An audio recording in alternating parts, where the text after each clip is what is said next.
यहाँ उपस्थित सभी भाइयों बहनों जिनका परफॉर्मेंस हमने देखा, ऐसे स्कूल के बच्चों और परेड में शामिल सभी जवानों को और प्यारे देशवासियों को मैं राष्ट्रीय एकता दिवस की बहुत बहुत बधाई देना चाहता हूं। मित्रों, आज जो परंपरा हमारे देश के प्रधानमंत्री नरेंद्र मोदी जी ने शुरू की है,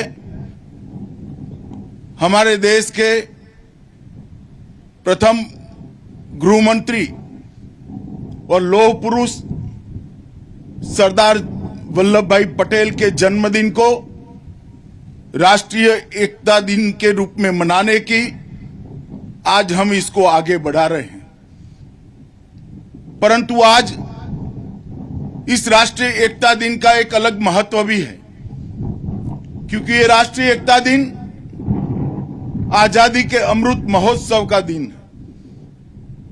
आजादी के अमृत महोत्सव में पड़ने वाला ये राष्ट्रीय एकता दिन हम सब के लिए विशेष महत्व रखता है, क्योंकि सरदार साहब ने आजादी के बाद जाते जाते अंग्रेजों ने जो देश के टुकड़े टुकड़े करने का षड्यंत्र किया था, भारत, पाकिस्तान और 550 से ज्यादा राजे रजवाड़ों को अलग कर कर देश को खंड खंड करने की एक योजना थी, उसको विफल करते हुए सरदार वल्लभ भाई ने आज एक अखंड भारत बनाने का जो संकल्प लिया था, आज उनका जन्मदिन है।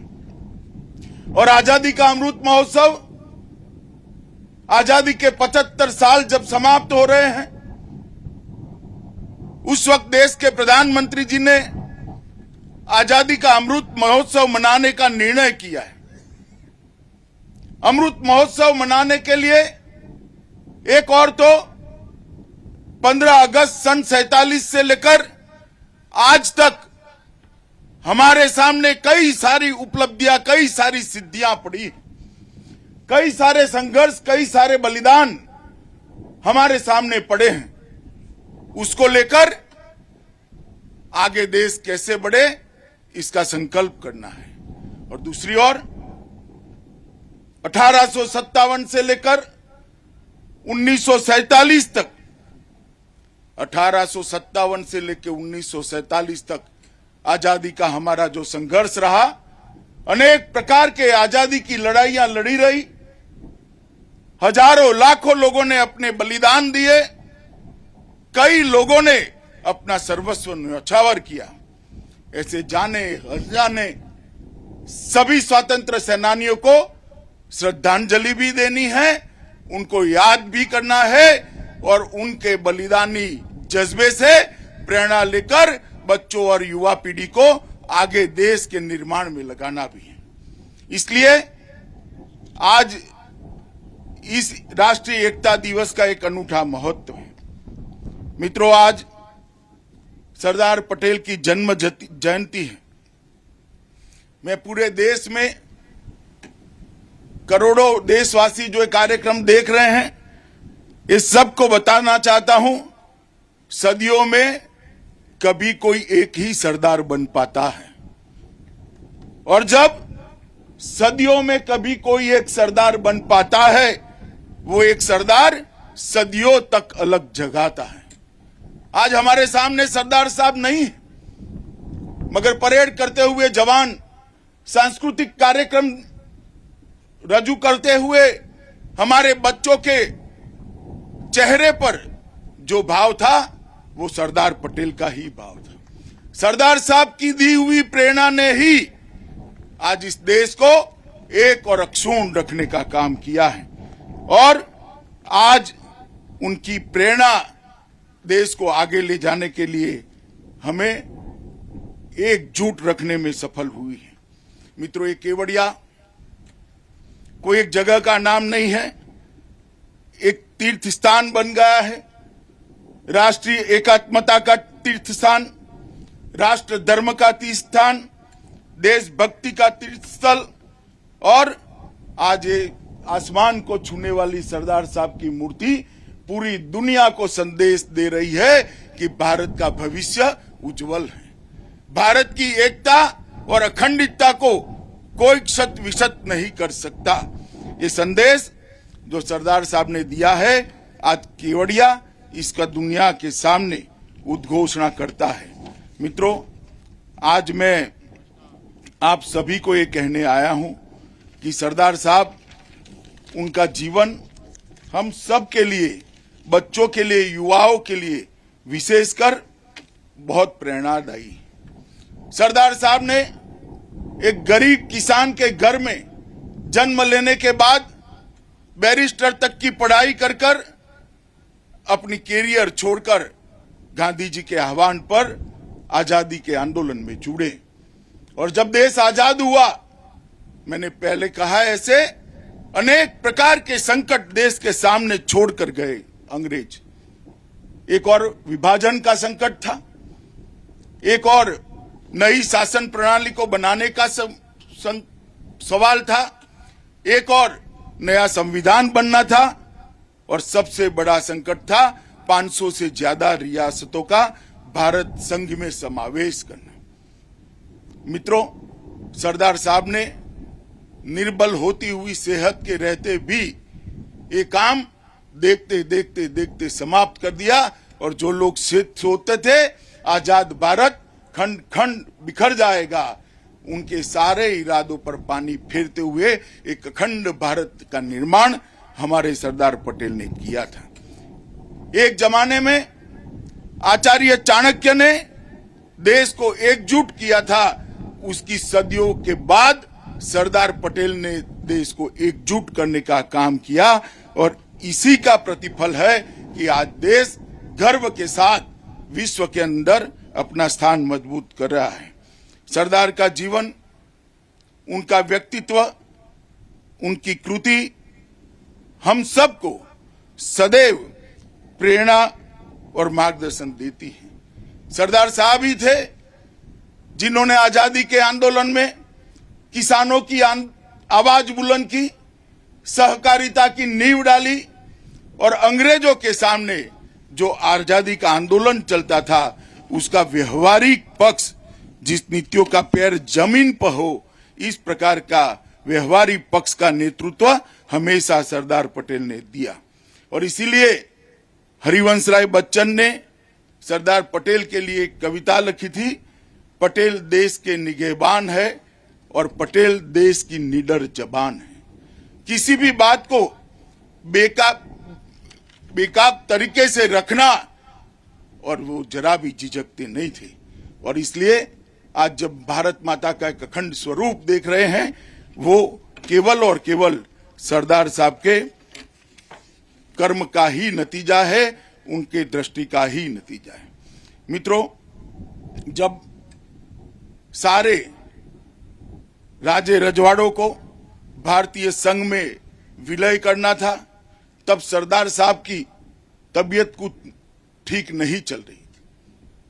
सरदार साहब की बेटी ने अपने डायरी के अंदर, जो उनकी निजी सचिव भी थी, लिखा है, सुबह 5 बजे मीटिंग शुरू होती थी, रात को 11 बजे तक सबको मिलना चालू रहता था। मित्रों, हम सब जानते हैं इतिहास को। जाम साहब के नेतृत्व में काठियावाड़ के साथ स्टेट हो, त्रावणकोर हो, भोपाल हो, हैदराबाद का पुलिस एक्शन हो, ये सब के द्वारा देश के अलग अलग हिस्सों को भारत के साथ जोड़ने का काम सरदार पटेल ने किया था। मगर एक हिस्सा जो उन्होंने इस भारत का बनाया, इसके प्रति किसी का ध्यान नहीं है। लक्षद्वीप आजादी जिस दिन मिली, 15 अगस्त को, उसी दिन सरदार पटेल ने हमारे लड़ाकू जहाज तीर को लक्षद्वीप पर भेज दिया था। और तीर ने वहां जाकर हमारी नौसेना ने जब वहां तिरंगा फहराया, उसके कुछ घंटे के बाद ही पाकिस्तान का जहाज भी वहां पहुंचा था। मगर उसके पहले लक्षद्वीप पर भारत का झंडा फहर चुका था। और इसके कारण आज लक्षद्वीप भारत का हिस्सा है। ढेर सारा समुद्री किनारा वहीं से हमारा सुरक्षित होता है। मित्रों, सरदार साहब ने जिस प्रकार से आजादी के बाद भारत को एक करने का काम किया, मगर दुर्भाग्यपूर्ण बात है कि सरदार साहब को भुलाने का प्रयास किया गया। आजादी के बाद उनके योगदान को उचित सम्मान, उनके योगदान को उचित स्थान कभी नहीं मिला, मगर ना उनको भारत रत्न दिया गया, ना उनको उचित सम्मान दिया गया, मगर कहते हैं कि सूर्य को कितनी देर बादल ढक कर रख सकता है। परिस्थितियां बदली, देश बदला, आज सरदार साहब को भारत रत्न भी मिला है और विश्व की सबसे ऊंची प्रतिमा सरदार साहब की हम सब की नजर के सामने है। स्टैच्यू ऑफ यूनिटी पूरी दुनिया को संदेश है कि भारत की एकता को कोई तोड़ नहीं सकता, भारत की अखंडता को कोई विकसित कर नहीं सकता और भारत के सार्वभौमत्व को भी इसके साथ कोई छेड़खानी नहीं कर सकता। इसका प्रतीक स्टैच्यू ऑफ यूनिटी है। इसकी ऊंचाई 182 मीटर है और स्टैच्यू ऑफ लिबर्टी से इस प्रतिमा की ऊंचाई लगभग 2 गुनी है। स्टैच्यू ऑफ यूनिटी का जब निर्धार अभी के हमारे प्रधानमंत्री और उस वक्त के गुजरात राज्य के मुख्यमंत्री नरेंद्र भाई ने किया था, तब उन्होंने कहा था कि स्टैच्यू ऑफ यूनिटी का निर्माण सरदार साहब के काम करने के तरीकों के अनुरूप होना चाहिए। पूरा जीवन उन्होंने किसानों की आवाज बुलंद करने के लिए लगाया। अंग्रेजों के खिलाफ कई सारे किसानों के अधिकार के सत्याग्रह के आंदोलन किए। बारडोली सत्याग्रह के कारण ही उनको सरदार का उपमा मिला था। देश भर के किसानों के कृषि में उपयोग हुए औजारों का लोहा इकट्ठा कर नरेंद्र भाई ने कल्पना की कि सरदार साहब की एक बहुत बड़ी मूर्ति बनाई जाए और इस मूर्ति में जो लोहा है ये देश भर के करोड़ों किसान भाइयों के हल का या किसी कृषि औजार का पिघला कर बनाया गया लोहा आज एक सरदार साहब का स्टैच्यू बनकर यहाँ पर खड़ा है। मैं मानता हूं ये सरदार साहब को सच्ची श्रद्धांजलि देने का काम किया है। 135 मीटर ऊंचाई पर एक दर्शक दीर्घा है जिसमें लगभग 200 लोग ये विहंगम दृश्य को देख सकते हैं। वहां से सरदार सरोवर डैम, सापुतारा और विंध्याचल की खूबसूरत पर्वत श्रृंखलाओं को भी हम देख सकते हैं। ये स्टैच्यू ऑफ यूनिटी का निर्माण केवल और केवल 46 महीनों में किया गया है। 46 मंथ। इतना बड़ा स्ट्रक्चर सिर्फ 46 महीनों में किया गया। 70,000 मैट्रिक टन सीमेंट का उपयोग हुआ है, 6,000 मैट्रिक टन स्ट्रक्चरल स्टील और 18,500 मैट्रिक टन रीइंफोर्समेंट बार का इस्तेमाल किया गया है। मित्रों, इसके अंगूठे की ऊंचाई 3.6 मीटर है और सरदार सरोवर बांध से 3.5 किलोमीटर के खूबसूरत स्थान पर इसको बनाया गया है। मैं इसका वर्णन देश के युवाओं के लिए इसलिए करता हूं कि ये जो हमारी देश की एकता का तीर्थ स्थल है, इसका आप एक बार जरूर विजिट करिए। यहाँ से जो चेतना और ऊर्जा प्राप्त होगी वो आप सभी को आने वाले जीवन में देश के लिए काम करने की प्रेरणा लेगी। मित्रों, 30 महीने के भीतर, इसके उद्घाटन के 30 महीने के भीतर 50 लाख से अधिक पर्यटकों ने स्टैच्यू ऑफ यूनिटी के दर्शन किए हैं और 1 साल से भी अधिक समय में स्टैच्यू ऑफ यूनिटी ने अमेरिका में स्टैच्यू ऑफ लिबर्टी के फुटफॉल को पार कर दिया है। आज यहाँ पर हर रोज 15,000 से ज्यादा टूरिस्ट आते हैं और ढेर सारे लोग यहाँ पर आकर सरदार साहब को श्रद्धांजलि देते हैं। मैं मानता हूं कि ये स्थल हमारे प्रधानमंत्री नरेंद्र मोदी जी की दूरदृष्टि का नतीजा है और यहाँ से ही आने वाली पीढ़ियां देश को एक और अखंड रखने की प्रेरणा लेकर जाती हैं।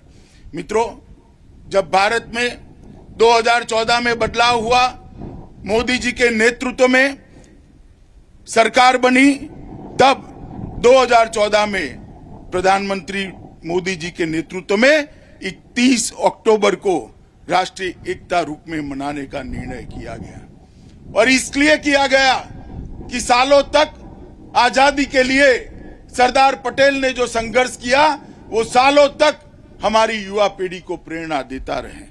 देश को एक और अखंडित करने के लिए आजादी के बाद उन्होंने जो प्रयास किया वो वर्षों तक देश की युवा पीढ़ी को प्रेरणा कर देता रहे, और ये जन सहयोग से बनी हुई ये मूर्ति ये इसका प्रतीक है कि आने वाली पीढ़ियों को किस प्रकार से सरदार से प्रेरणा लेकर आगे जाना है। हमारी एकता को प्रदर्शित करते हुए रन फॉर यूनिटी भी उसी दिन शुरू होती है। सुबह एकता के लिए सभी लोग राष्ट्रीय एकता दौड़ के अंदर अपने आप को सम्मिलित करते हैं। मित्रों, यह आजादी का अमृत महोत्सव का वर्ष हम सब के लिए बहुत महत्वपूर्ण है।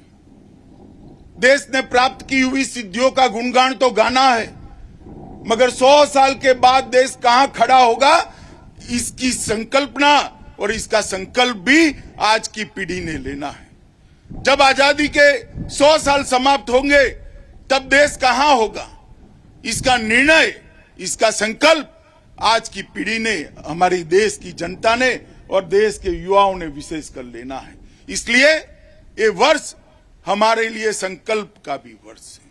देश के 130 करोड़ की जनता अगर एक एक संकल्प लेती है और जीवन पर्यंत ये संकल्प को पालन करती है तो देश की आगे बढ़ने के लिए ये बहुत बड़ा जरिया बना है। नरेंद्र मोदी जी ने हम सब के सामने एक संकल्प रखा है, ओजस्वी तेजस्वी भारत का संकल्प, विकसित भारत का संकल्प, समृद्ध भारत का संकल्प, सुरक्षित भारत का संकल्प, संस्कृत और शिक्षित भारत का संकल्प। इस स्वप्न की सिद्धि के लिए हम सब ने इस आजादी के अमृत महोत्सव के वर्ष को संकल्प वर्ष के रूप में भी मनाना चाहिए।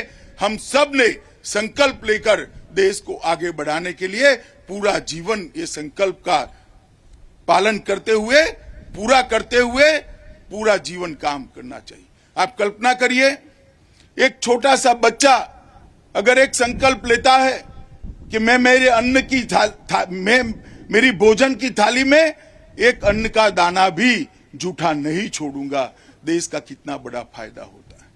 12वीं कक्षा में पढ़ने वाली एक बच्ची अगर संकल्प ले लेती है कि मैं पूरा जीवन ट्रैफिक के नियमों का उल्लंघन नहीं करूंगी, तो कितने बड़ा फायदा देश का होता है।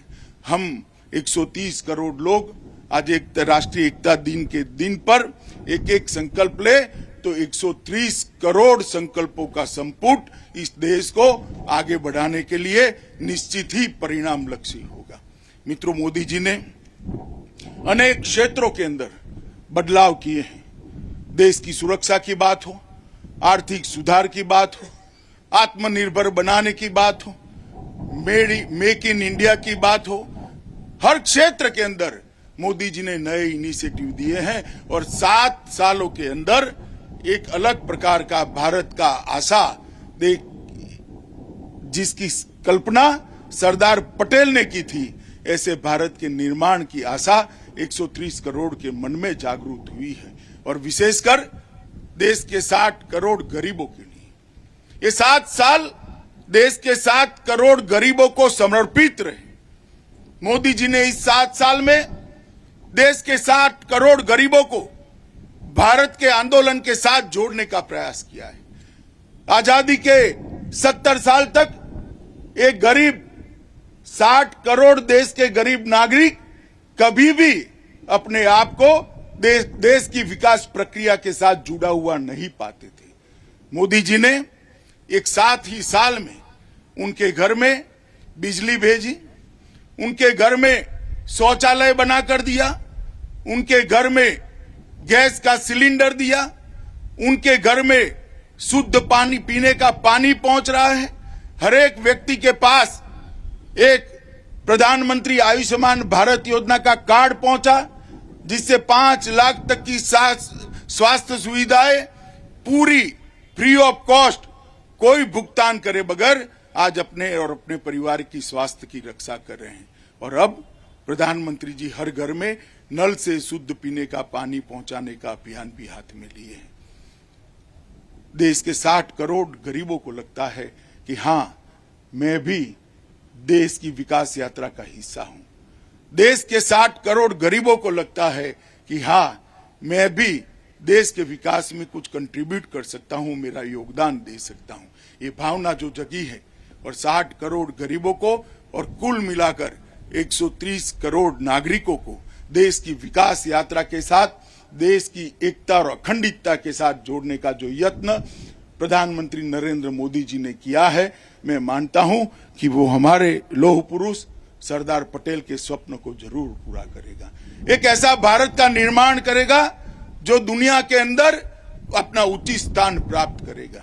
इन्होंने हमारे सामने, मोदी जी ने $5 ट्रिलियन की इकोनॉमी का लक्ष्य रखा है और एक सुरक्षित भारत का लक्ष्य भी रखा है और नई शिक्षा नीति के माध्यम से शिक्षित भारत का लक्ष्य भी हमारे सामने रखा है। हमारी भाषाओं को गौरव दिलाने का भी लक्ष्य हमारे सामने रखा है। मैं मानता हूं आज का दिन हम सब के लिए बहुत महत्वपूर्ण है।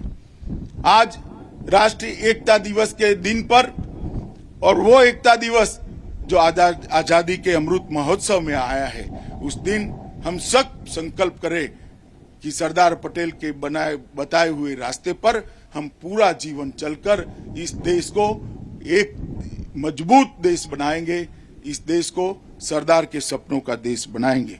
मैं फिर से एक बार आप सभी को राष्ट्रीय एकता दिन की बहुत बहुत शुभकामनाएं देता हूं। कुछ ही समय में हमारे सामने मोदी जी का संदेश आएगा और मोदी जी के संदेश के बाद ये परेड तो समाप्त हो जाएगी, परंतु आजादी के अमृत महोत्सव के वर्ष में हमारी संकल्प की यात्रा शुरू होगी, इसका मुझे विश्वास है। मैं आप सभी को निवेदन करता हूं, मेरे साथ जोर से दोनों हाथ उठाए और भारत माता का जयकारा लगाइए। बोलिए भारत माता की, भारत माता की, भारत माता की, वंदे वंदे वंदे। नमस्कार, मैं हूं मानक गुप्ता। अगर आपको हमारा ये वीडियो पसंद आया हो तो इसे लाइक और शेयर जरूर करें और हां, हमें सब्सक्राइब और फॉलो करना ना भूलें ताकि आप देश और दुनिया की कोई खबर मिस ना करें। तो जुड़े रहिए हमारे साथ और देखते रहिए न्यूज़ 24।